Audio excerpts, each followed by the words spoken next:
నాకు వరము కవిత్వము చెప్పేప్పుడు శబ్ద బ్రహ్మోపాసన నా జీవలక్షణం. మా తండ్రి గారి తల్లి గారి అనుగ్రహము ఆశీర్వచనము నాకు. నన్నయ్య గారే గాని అంటే వాళ్ళు మహాత్ములు, వాళ్ళ దృష్టి వేరు. వచ్చెడువాడు ఫల్గునుడవశ్యము గెల్తు మనంగరాదు విమువత్సుడు.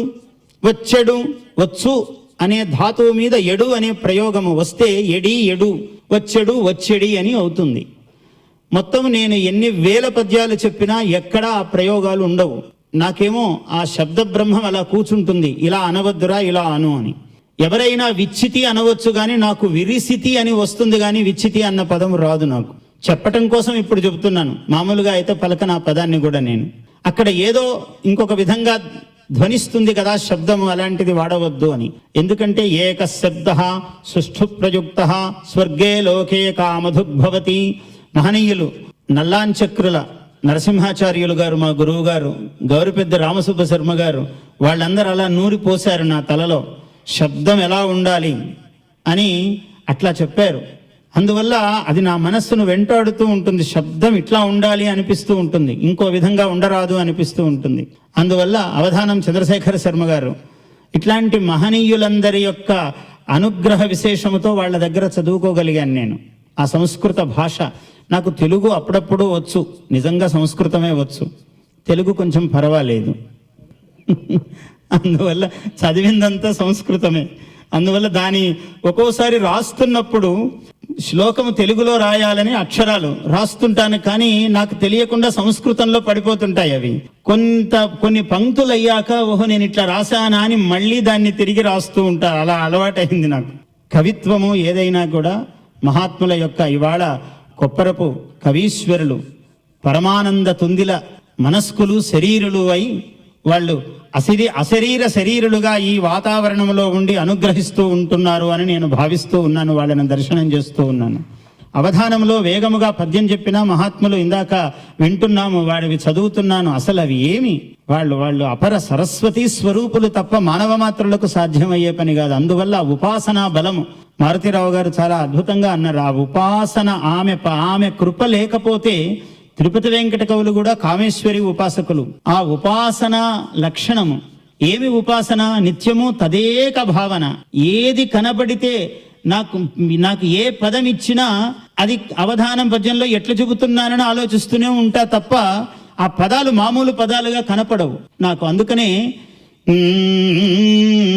హృదయ కుహరంలో నుంచి రావాలి పద్యము, కవిత్వము. పద్యం అంటే సర్వాభరణ భూషితురాలైన మహాసరస్వతి. ఇంకా గేయమో వచనమో మామూలుగా ఏదో విధంగా సరస్వతి ఎన్నో విధాలుగా దర్శనం ఇవ్వచ్చు. కానీ హార కిరీట కేయూర కుండలములు సకలాభరణములతో దర్శనం ఇవ్వాలంటే అది పద్య కవిత్వమే కావాలి, ఛందోబద్ధమైన కవిత్వమే. నాకు అంత నియమము, అంత దాని మీద నమ్మకము నాకు. ఏమయ్యా ఇటువంటి కొండ గుహలో ఎన్నాళ్ళుగా కాపురంబు. ఏ మహానుభావుడికైనా విశ్వనాథ్ గారు చెప్తూ ఉంటారు, వారు చిత్రం తీయటము అంటే తపస్సు ఇలా అనుకుని ఆలోచించి అందులో నుంచి ఒక అమృత కలశము బయటకు వస్తుంది. అందుకే తపస్వి అని పేరు వచ్చింది ఆయనకి. ఎవరు? ప్రజలిచ్చేదే బిరుదు, అంతకన్నా గొప్ప బిరుదం ఏమున్నది లోకంలో? ఏమయ్యా ఇటువంటి కొండ గుహలో ఎన్నాళ్ళుగా కాపురంబు. ఏమీ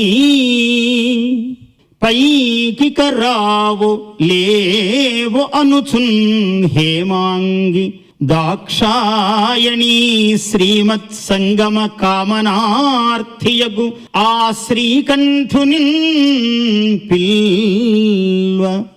హేమాంగి అమ్మవారు దాక్షాయణి శ్రీమత్ సంగమ, ప్రకృతి రూపిణి దాక్షాయణి.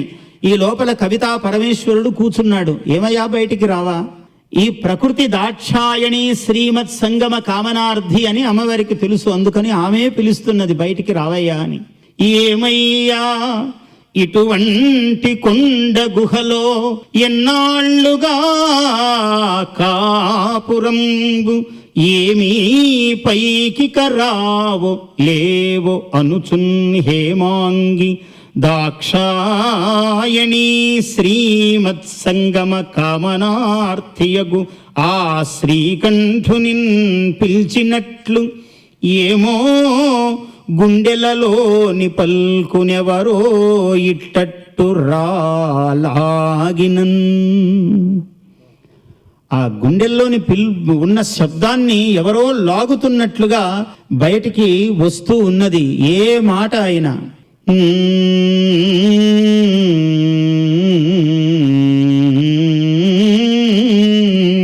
వాగ్వృషభంబుపై ఇట్లాంటి పనులు చేసుకుంటూ ఉంటాం మేమే. వాగ్వృ పడ్డది ప్రాసస్థానంలో, ఇక్కడే సభ జరుగుతున్నది.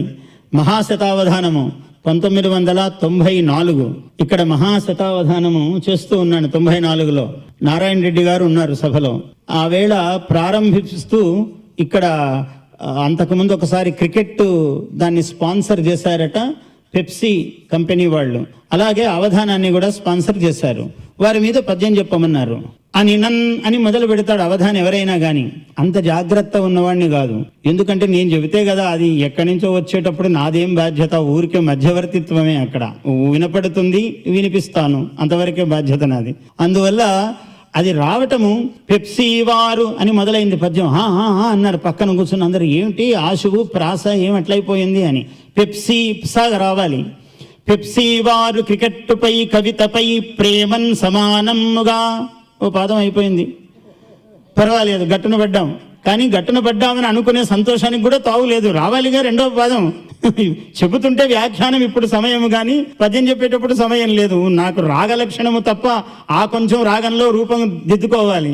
పెప్సీ వారు క్రికెట్టుపై కవితపై ప్రేమన్ సమానముగా లిప్సా మాధుర చిత్త పూర్ణలగుచున్ లీలా కళామూర్తులై. అమ్మయ్య, దాటిపోయింది 2, 3 రావద్దు. లిప్సా దొరికింది పదం. 3వ పదము అప్సౌఖ్యంబును సంఘటింతురుగత ఆహాయనన్ మెత్స. 3వ పాదము అయిపోయింది. 4వ పదం ఎక్కడ సృష్టించగలను? ఆమె దయ ఎలా రావాలి?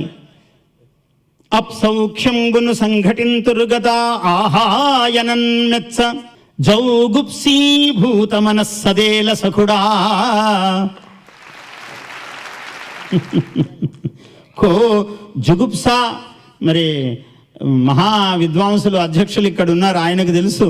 జుగుప్సా శబ్దము మీద జౌగుప్సీభూత అని ఇంత తద్ధితం, ఇంత వృద్ధి వేసుకుంటే తప్ప అది సాధ్యం కాదు. అది ఆ వేగంలో పడాలి, వచ్చి కూర్చోవాలి. అమ్మవారి దయా ప్రవాహం అయ్యి అది తోయబడాలి తప్ప ఇంకో మార్గం ఏమున్నది?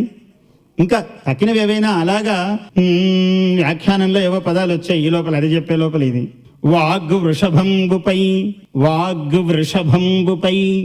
అజగవంబును ఓం కృతివోలె పట్టి. అజగవం ధను, మా నాన్నగారి భిక్ష అదంతా.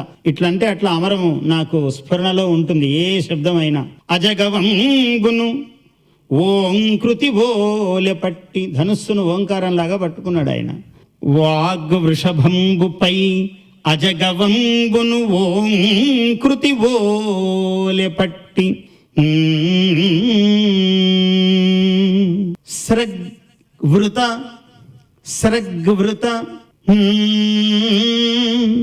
దివ్యగాంగ రసశైవలినీ మహితోత్తమాంగ. స్రగ్వృత దివ్యగాంగ రసశైవలినీ మహితోత్తమాంగ. ధీద్రాగ్వృష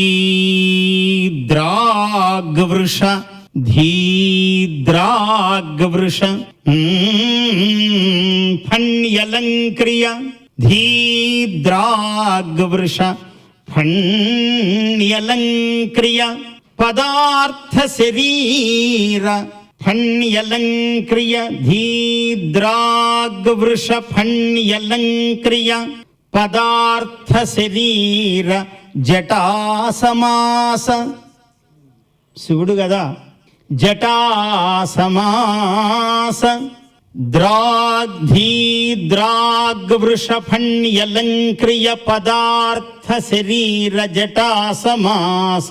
ఈ దృగ్వృథ నిన్నుగాంచక, ఈ దృగ్వృథ నిన్నుగాంచక గిరీశ కవిత్వ మహేశ పైకి రా.